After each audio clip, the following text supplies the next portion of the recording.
인간적인 눈으로 볼 때 참 기구한 운명의 사나이가 있습니다.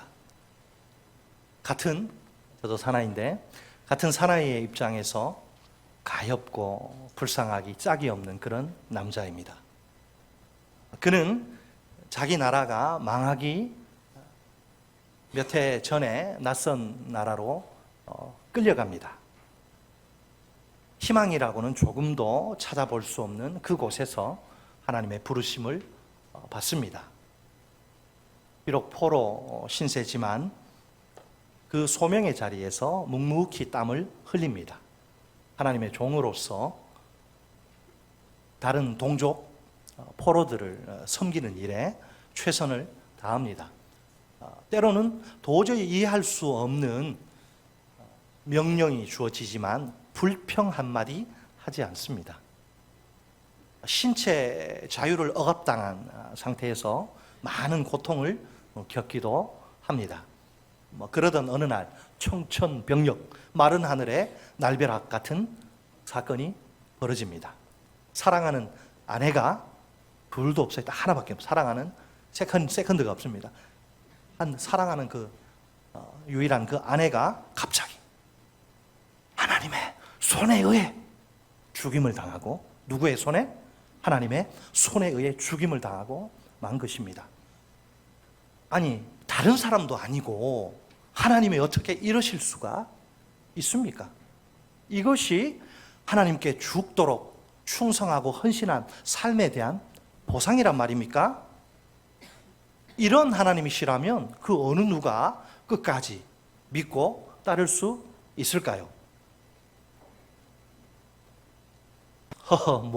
그럴 수도 있지 하면서 쉽게 넘어가실 분이 얼마나 될까요?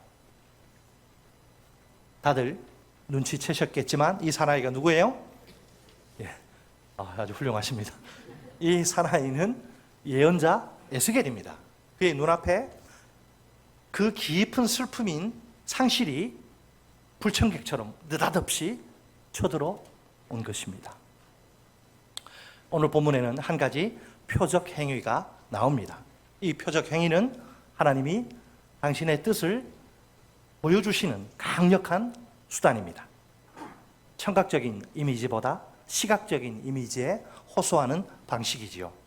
보다 효과적인 결과를 얻는 것이 그 목적입니다. 그러니까 단순히 귀로 듣고 아는 그 수준이 아니에요.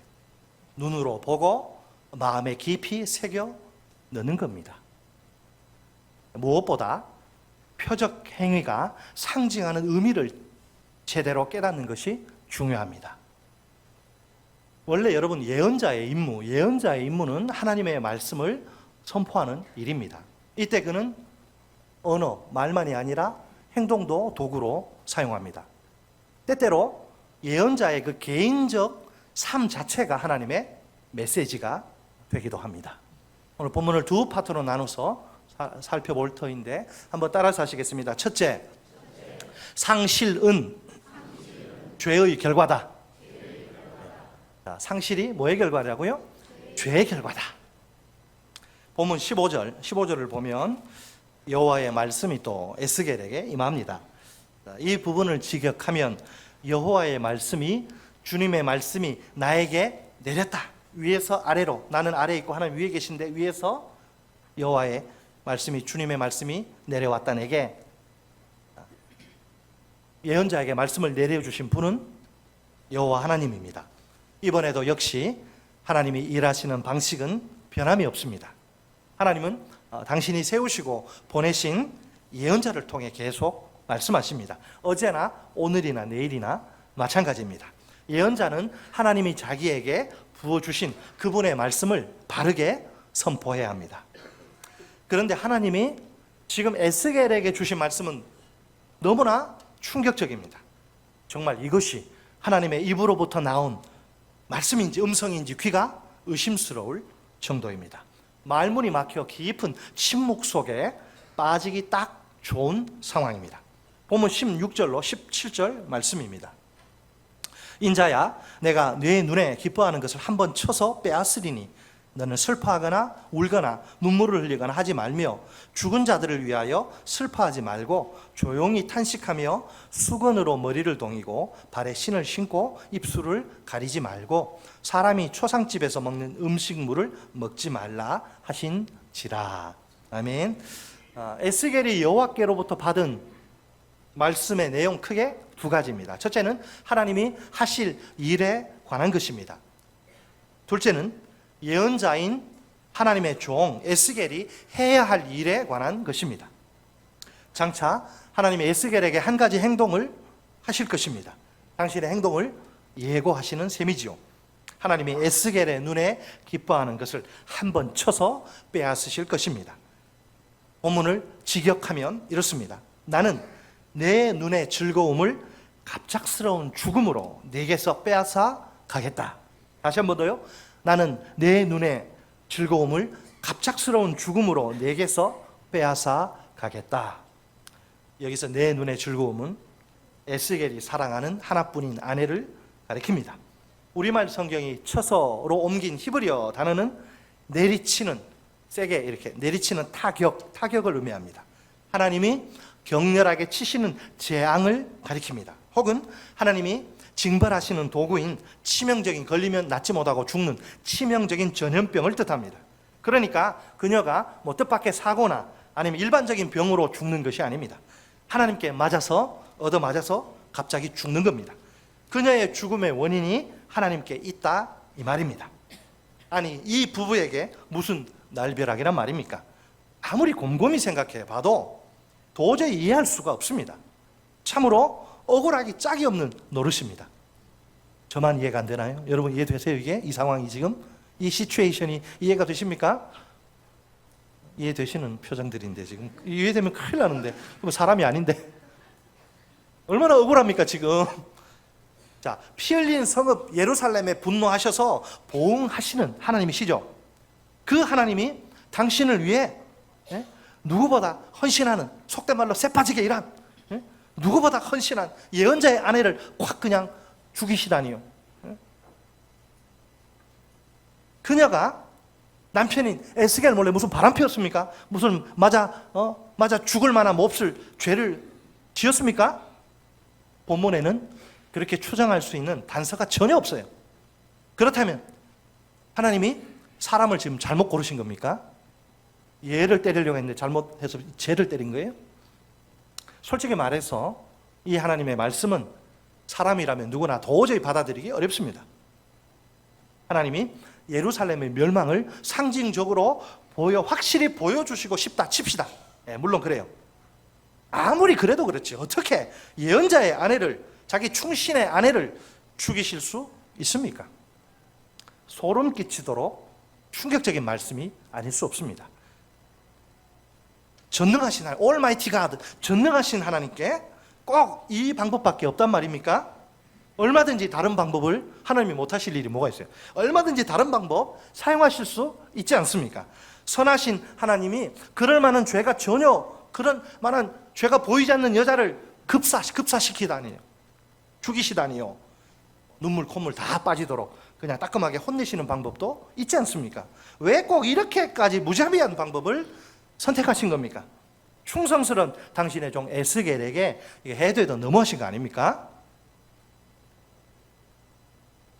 무자비하신 하나님이다. 이게 말이 됩니까? 무자비는 하나님의 다른 여러 가지 속성들과 도통 조화가 되지 않아요. 충돌합니다. 그래서 학자들이 이 어려움을 극복하려고 시도해 봅니다. 두 가지 그런 시도를 대표로 제시할 수 있는데요. 어떤 학자는 이 본문이 실제적인 사건이 아니라 비유라고 말합니다. 여러분, 비유 속에서는 무슨 일이든 벌어질 수 있지 않습니까? 내가 막 할머니가 막 20대 때로 막 돌아가기도 하고, 그래가지고 막 옛날 애인 막 만나기도 하고 막 별의별 다 할 수 있잖아요. 그죠? 영화에서는 뭐 다 할 수 있어요. 또 어떤 학자는 이 죽음을 그냥 평범한 사고나 질병 때문에 발생한 것이라 주장합니다. 하나님께 책임을 안 지으려고 참 착합니다. 하나님께 아무런 책임이 없다는 것이죠. 그러나 우리는 그런 식으로 피해갈 수 없습니다. 하나님의 말씀인 본문 앞에서 정직해야 합니다. 이것은 비유가 아닙니다. 실제로 곧 일어날 사건입니다. 실제로 급사합니다. 하나님 때문에. 자, 본문은 멀쩡하던 에스겔의 아내 밥 3끼 잘 먹고 화장실 한번 왔다 갔다 하고 멀쩡하던 에스겔의 아내가 갑자기 죽을 것이라고 말합니다. 이 사건을 누가 일으키십니까? 놀랍게도 사람이 아니라 하나님이시. 이 사건을 일으킨 장본인은 하나님이시. 하나님 때문에 죽는 거예요, 지금. 하나님이 친히 에스겔의 아내를 재앙 혹은 징벌로 죽이실 겁니다. 분명 하나님의 행동은 이게 윤리적으로나 이게 신학적으로나 이해하기 힘듭니다. 그렇지만 하나님의 의도는 너무나 분명합니다. 뭘까요?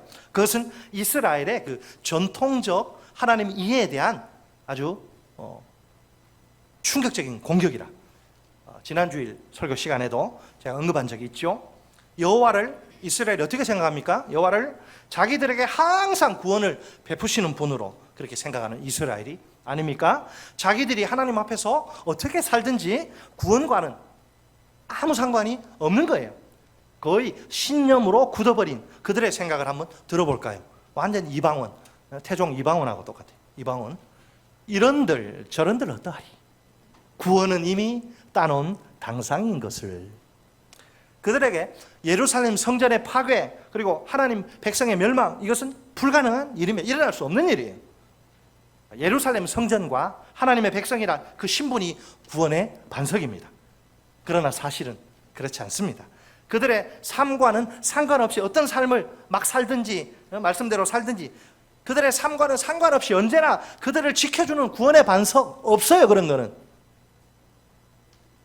자, 그러면 이제 예언자 에스겔이 해야 할 일 우리 살펴보겠습니다. 본문 16절 하반절로 17절 말씀 다시 들여다보세요. 그에게 금지 명령 하지 말라. 금지 명령이 주어지는데 가족의 죽음 앞에서 이제 보이는 애도 행위와 관련된 금지 명령입니다. 동서고금을 막론하고 장례는 인간에게 굉장히 결혼과 함께 굉장히 중요한 의식이에요. 관원상제, 그죠? 이스라엘의 전통적인 애도 의식은 어떻게 진행될까요? 먼저 죽은 자를 위해서 눈물을 흘립니다. 슬피 울며 꺼이꺼이 곡을 합니다. 머리를 산발을 하고 다 풀고 신을 신지 않아요. 맨발로 다니고 입술을 이렇게 콧수염까지 입술을 이렇게 가리고 그리고 상가에 음식을 먹습니다. 하지만 에스겔에게는 이 모든 애도 행위가 전부 다 금지됩니다. 그는 슬퍼하거나 울거나 눈물을 흘리거나 하지 말아야 합니다. 머리털을 풀어 그렇게 산발로 그렇게 풀어 헤치지 말아야 합니다. 머리에 모자 같은 걸 쓰개를 써야 합니다. 신발 벗지 말고 평상시처럼 신고 있어야 합니다. 콧수염 이렇게 입술해서 이렇게 가리지도 말아야 합니다. 사람들이 가져온 음식 먹지 말아야 합니다. 그는 그저 조용히 탄식만 하고 있어야 합니다. 사실 사랑하는 아내의 죽음이 얼마나 큰 슬픔이요 고통입니까? 당해보지 않은 사람은 그 슬픔과 고통의 깊이를 온전히 헤아릴 수 없습니다. 사람이 살다 보면 누구나 다 스트레스를 받는데 가장 큰 스트레스가 배우자와의 사별이라고 그렇게 이야기하지 않습니까? 부모님이 돌아가시는 천붕, 하늘이 무너지는 것이고 이거는 제가 볼 때는 억장이 무너진다 이렇게 표현이 좋을 것 같아요. 정말 억장이 무너질 법한 일입니다. 알콩달콩 오순도순 잘 살다가 갑자기 급사하는 거예요. 그런데 하나님이 급사시킨 거래. 그 텅 비어버린 아내의 자리를 누가 대신할 수 있단 말입니까? 어떻게 그 상실의 상황에서 울지 않고 눈물을 흘리지 않을 수 있습니까? 제정신 미치지 않고서야. 하나님이 최소한의 애도 행위조차 허락하시지 않다니요. 너무나 매정하고 비인간적인 처사가 아닙니까? 도대체 왜 우리 하나님 에스겔에게 이런 금지 명령을 내리시는 걸까요? 예루살렘 최후의 날이, 멸망의 날이 그만큼 비참하고 끔찍한 두 글자로 참혹이라 그래요. 그만큼 참혹할 것이기 때문입니다. 그날 예루살렘에는 완전하고도 철저한 파괴가 이루어질 것입니다. 모든 것이 다 하나님의 심판과 함께 바람과 함께 사라지고야 말겠지요. 누구에게나 살아남기도 벅찬 상황이라. 그러다 보니 가족이 그 죽음 앞에서 슬퍼할 여유가 없습니다. 그렇게 슬퍼할 사람도 없기는 마찬가지입니다. 과연 하나님의 예언은 곧 성취되고야 맙니다. 본문 18절은 우리에게 그 사건을 아주 간략히 보고합니다. 사건이 아주 신속하게 전개되는데 에스겔의 반응은 전혀 나오지 않습니다. 그것은 본문의 관심이 하나님의 관심이 아닙니다. 자, 아침에 이제 에스겔이 백성에게 자기가 하나님께 받은 그 이상한 메시지를 전해줍니다. 그 내용은 하나님이 장차하실 일과 또 에스겔이 장차 해야 할 일에 관한 것이죠. 바로 그날 저녁에, 다음 날도 아니고 바로 그날 저녁에 하나님의 말씀처럼 그의 아내가 죽고 맙니다. 그 다음 날 아침에 에스겔이 하나님의 명령대로 행동합니다. 아침에 에스겔이 하나님의 예언을 전했는데 저녁에 정확히 성취됩니다. 사랑하는 아내가 갑자기 죽고 만 것이죠. 하나님이 그녀를 죽이신 거예요.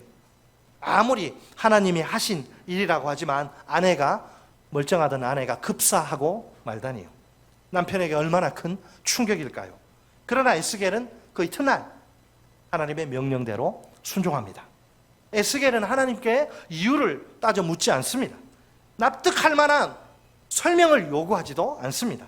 불평이나 원망이나 항의는 더더욱 보이지 않습니다. 그냥 순종의 자리로 우직하게 나아갈 따름입니다. 무조건적이고도 절대적인 순종입니다. 여러분, 순종의 이유는 뭘까요?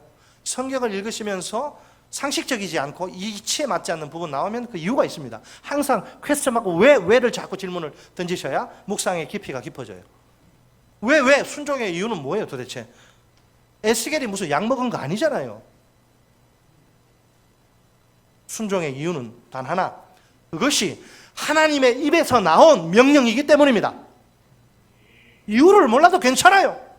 아무런 설명이 주어지지 않아도 상관없습니다. 가라 하면 가고 가지 말라고 하면 안 가는 거예요. 상실의 깊은 슬픔에 아들이 죽고 아내가 죽고 마찬가지예요. 상실의 깊은 슬픔에 사로잡혀도 문제없어요. 하나님이 말씀하시면 순종 이외에 다른 행동은 생각하지 않습니다. 여기서 우리는 하나님의 참된 종의 모습을 발견합니다. 하나님의 진정한 종이 누구예요? 모든 상황 속에서 순종하는 사람입니다. 에스겔의 순종은 다른 사람들의 이목을 끌기에 충분합니다. 누가 보더라도 이건 장래 전통에 완전히 어긋나는 그런 행동이 아닙니까? 비정상적이고 몰상식한 그런 행동이에요.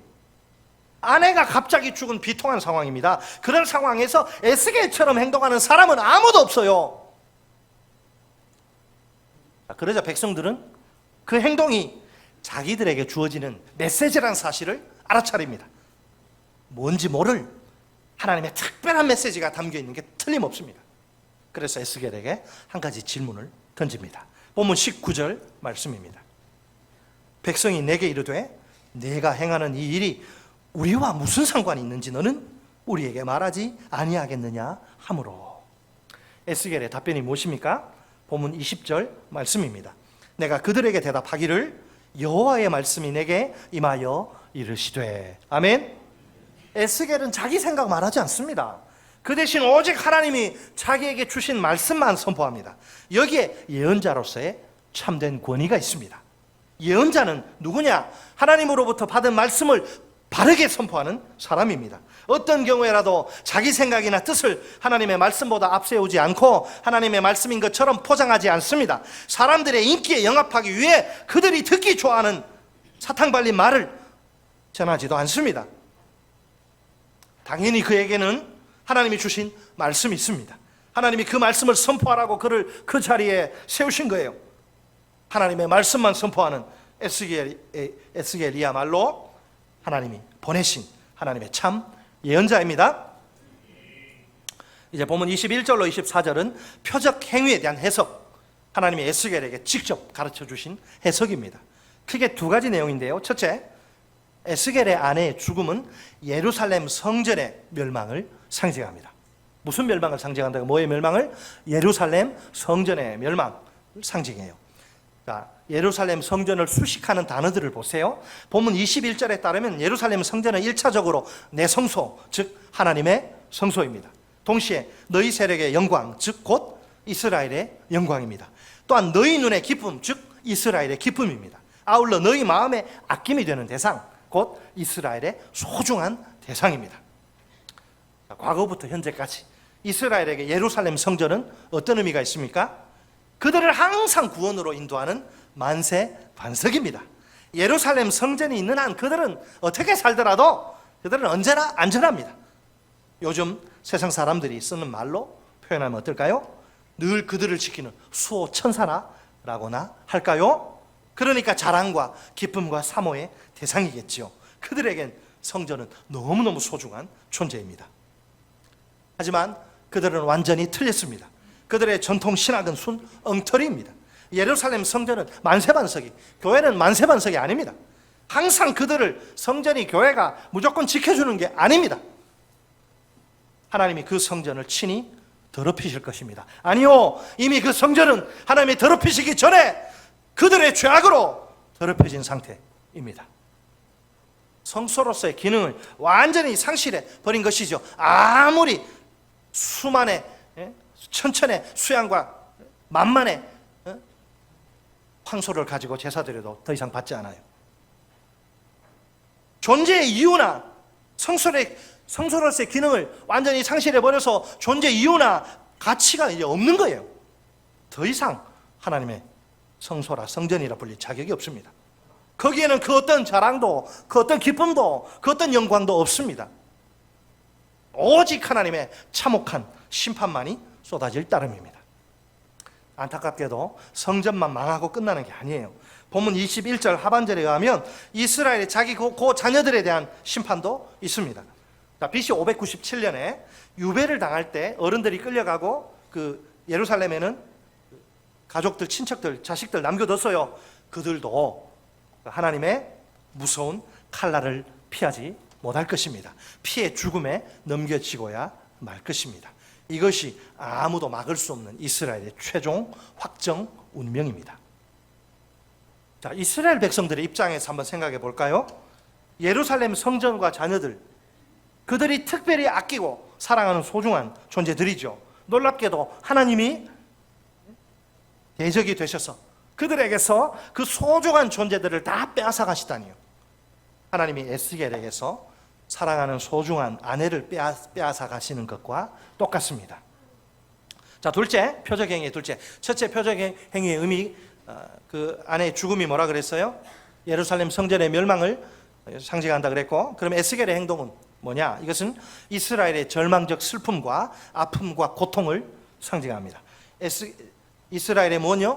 슬픔과 아픔과 고통. 자, 에스겔에게 그 아내의 죽음은 너무나 충격적인 사건입니다. 바벨론의 포로로 끌려간 이스라엘 마찬가지입니다. 예루살렘 성전의 멸망과 자녀들의 죽음은 생각하지도 못한 대재앙입니다.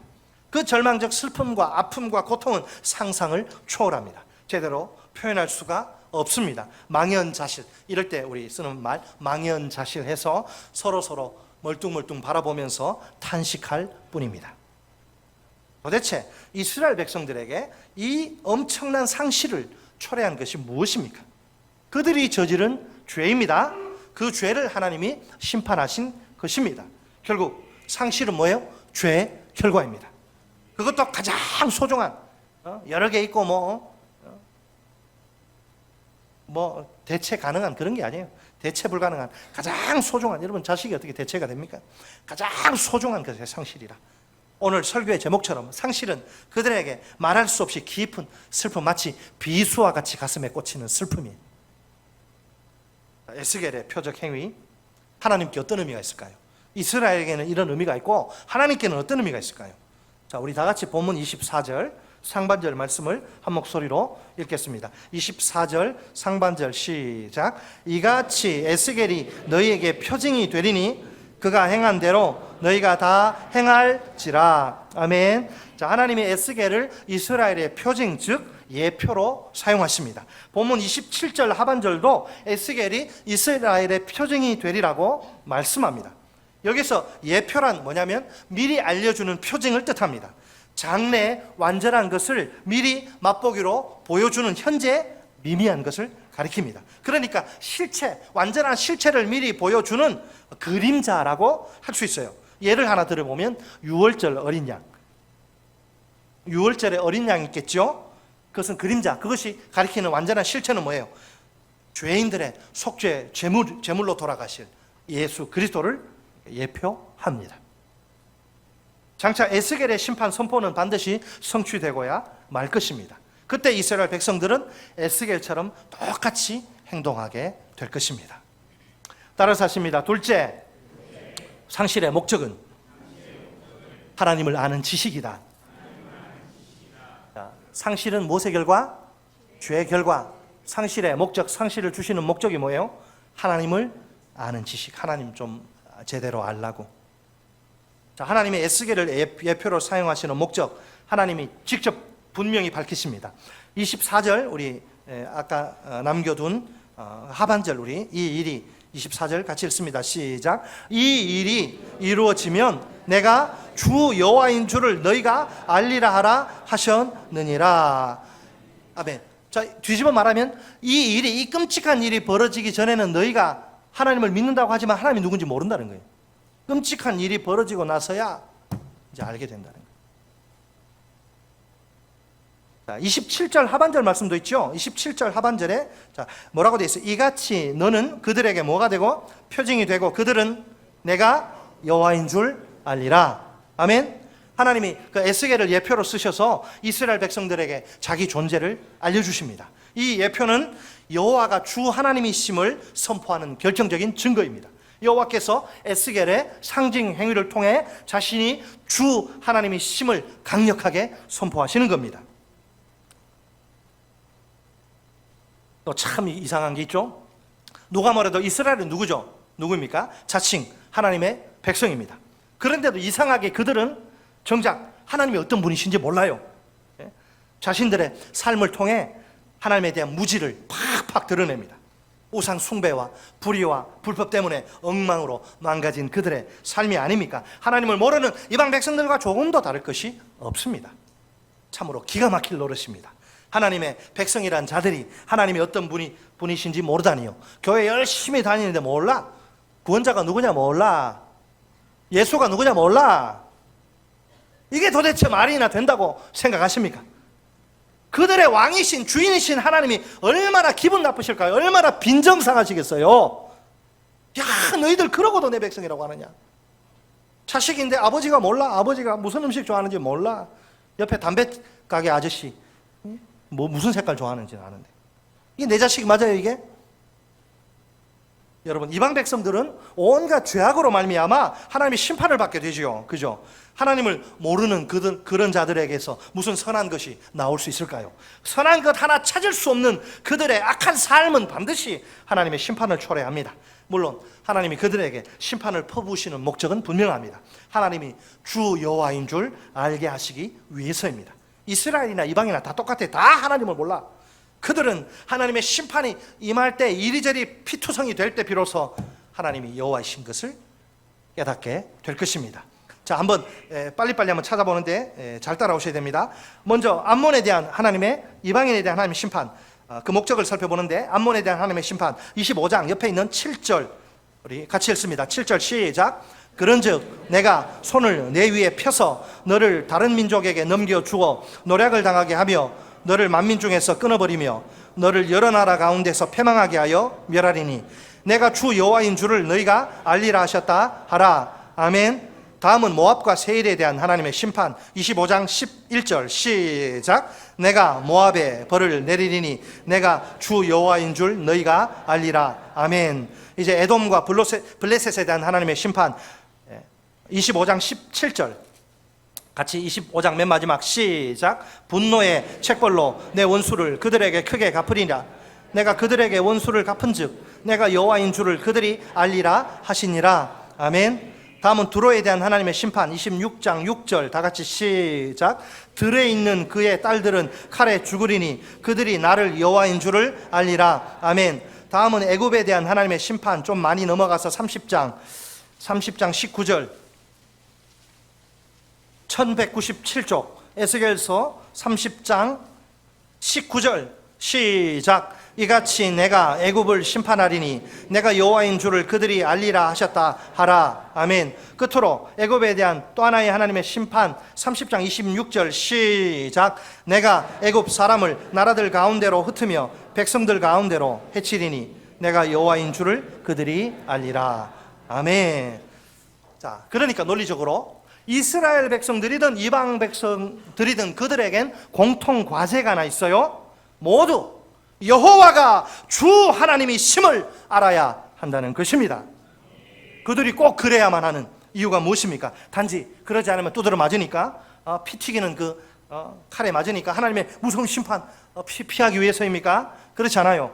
여러분, 여호와는 이스라엘만의 주 하나님이 아니십니다. 온 인류의 열방의 주 하나님이십니다. 그분은 만왕의 왕이시며 만유의 대주제이십니다. 만물이 다 그분의 발 아래에 통치권에 있습니다. 여러분, 우리 하나님은 얼마나 크신 분이냐? 우리 하나님은 온 인류의 모든 피조물들의 최고 통치자이십니다. 그래서 피조 세계 만물들로부터 찬송과 존귀와 영광과 능력을 세세무궁토록 영원히 받으셔야 마땅합니다. 이것이 온 인류를 향한 하나님의 간절한 소원이에요. 따라서 하시면, 이것이 온 인류를 향한 하나님의 간절한 소원. 아멘. 여기에 모인 우리는 하나님의 아들, 딸들 맞습니까? 네, 그렇다면 하나님의 소원이 우리 모두의 소원이 되어야 합니다. 하나님 아버지의 소원과 그 자녀들인 우리의 소원이 다르면 곤란합니다. 여러분, 모든 열방이 여호와를 주 하나님이시라고 고백해야 합니다. 그 하나님께 합당한 찬양과 경배를 드려야 합니다. 이 일을 위해 하나님이 오늘 우리를 부르시고 교회를 세우십니다. 우리의 복음 증거를 통해 위대하신 하나님이 친히 이 일을 이루실 것입니다. 교회는 이긴다. 예수는 이긴다. 우리는 이긴다. 감사하게도 하나님이 우리에게 허락하신 현장이 있습니다. 이제 곧 9월이 오면 우리의 노방전도가 다시 시작될 것입니다. 전도에 대한 헌신이 뭐냐? 하나님 아버지의 소원을 이루어 드리는 일이에요. 하나님의 마음을 시원하게 풀어드리는 일이에요. 이것보다 더 복되고 귀한 일이 어디에 있을까요? 이 기회를 꽉 붙을 수 있기를 바랍니다. 그 전에 우리가 꼭 해야 할 일이 하나 있어요. 자기 자신을 점검하는 일입니다. 오늘 나에게 하나님을 아는 지식이 있습니까? 자, 오늘 우리 모두는 하나님을 믿고 섬긴다고 말합니다. 그럼에도 불구하고 대단히 염려스러운 일이 한 가지 있습니다. 정작 하나님이 어떤 분이신지 모를 수 있다는 겁니다. 이 시간 우리 다 함께 가슴에 손을 얹고 스스로에게 한번 질문해 봅시다. 오늘 내가 믿고 섬기는 하나님은 어떤 분이신가? 오늘 나는 하나님을 어떤 분으로 알고 고백하는가? 오늘 내가 고백하는 하나님은 어떤 분이십니까? 신학교에서 가르치는 대로 조직 신학적인 용어로 이렇게 고백할 수 있습니다. 하나님은 나의 창조주이십니다. 하나님은 나의 구속주이십니다. 하나님은 나의 재림주이십니다. 하나님은 나의 심판주이십니다. 좀 길기는 하지만 또 다른 많은 성경적 고백들 얼마든지 가능합니다. 하나님은 나의 생사화복을 주장하시는 분이십니다. 하나님은 나의 목자시오 나의 왕이시며 나의 주인이십니다. 하나님은 나의 아빠 아버지십니다. 하나님은 나의 힘이시고 나의 소망이시며 나의 능력이십니다. 하나님은 나의 치료자이시고 나의 회복자이시며 나의 위로자이십니다. 하나님은 나의 전부이시고 나의 생명이시며 나의 모든 것입니다. 자, 정직하게 말하자면 단순히 무미건조한 지식의 고백이 아니에요. 차지도 않고 뜨겁지도 않은 죽은 문자의 고백이 절대 아닙니다. 그런 고백은 내 삶에 아무런 영향을 끼치지 못하는 공허한 소음일 뿐입니다. 사실은 머리에서부터 내려와 가슴을 통과하고 손발까지 전달된 생명의 고백입니다. 오늘 내 인격과 삶을 완전히 뒤집어 버리는 폭발적인 변화의 고백입니다. 지금 내가 하나님의 백성으로 그리스도 예수의 제자로 살게 만드는 능력의 고백입니다. 이런 고백이 우리에게서 터져나와야 마땅합니다. 여러분, 하나님의 백성으로 사는 인생이 얼마나 행복합니까? 그리스도의 제자로 사는 삶은 또 얼마나 황홀합니까? 우리가 그 행복의 맛을, 그 황홀의 기분을 만끽해야 합니다. 내가 하나님을 믿는데, 이 어마어마하게 큰 하나님을 내 아버지로 믿는데 나는 행복하지 않아요. 나 너무 슬퍼요. 큰일 납니다. 하나님이 너 안 되겠다. 제가 이번 이 설교 준비하면서 개척교회 했을 때 많이 불렀던 찬양, 유난히 자꾸 성령께서 제 마음에 주시는데 여러분에게 좀 들려드리고 싶습니다. 어떤 복음성가 가수가 부른 노래 중에 사는 게 너무 좋다라는 곡이 있어요. 아주 감칠맛이 착 나서 착착 달라붙는데 들을수록 진짜 좋습니다. 사는 게 너무 좋다, 주님과 함께함이. 사는 게 아름답다, 주님과 걸어감이. 사는 게 정말 좋다, 주님의 길을 감히. 사는 게 노래이다, 주님을 바라보미. 여러분 행복하십시오. 주님 때문에 행복하십시오. 주님 때문에 기뻐하십시오. 주님 때문에 감사하십시오. 사는 게 너무 좋다고 덩실덩실 춤을 추실 수 있기를 바랍니다. 진짜? 하나님이 에스겔의 표적 행위를 통해 오늘 우리에게 분명히 말씀하십니다. 이 하나님의 두 가지 음성을 우리 영혼에 잘 담읍시다. 첫째, 상실은 죄의 결과입니다. 하나님이 죄에 대해서 철저하게 무자비하게 심판하십니다. 그 결과가 상실로 나타나죠. 그것도 가장 소중한 것의 상실입니다. 이스라엘 백성들은 가장 사랑하는 소중한 존재들을 잃어버리고 맙니다. 하나는 세력의 영광이요, 눈의 기쁨이요, 마음의 아낌이던 성소 성전이에요. 다른 하나는 자녀들입니다. 하나님이 그 성소를 더럽히십니다. 자녀들을 죽이십니다. 그 무엇으로도 설명할 수 없는 깊은 슬픔입니다. 여기에 모인 우리는 어떻습니까? 상실을 초래하는 죄가 요주의 대상입니다. 이 죄가 우리 삶에 틈타지 못하도록, 삶을 더럽히지 않도록, 삶을 망가뜨리지 않도록 각별히 주의합시다. 둘째, 상실의 목적은 하나님을 아는 지식입니다. 우리가 하나님이 어떤 분이신지 정확히 알고 신앙생활하는 것 정말 중요합니다. 오늘 우리가 믿고 섬기는 분은 주 여호와 하나님이십니다. 이 고백이 우리에게 항상 살아있어야겠습니다. 또한 온 열방이 하나님을 하나님으로 알고 고백하고 경배하는 그날을 꿈꿉시다. 복음 증거를 통해 위대하신 하나님이 이 영광의 역사를 능히 이루실 줄 믿습니다. 끝으로 옆에 계신 분들 바라보며 서로 이렇게 다짐했으면 좋겠습니다.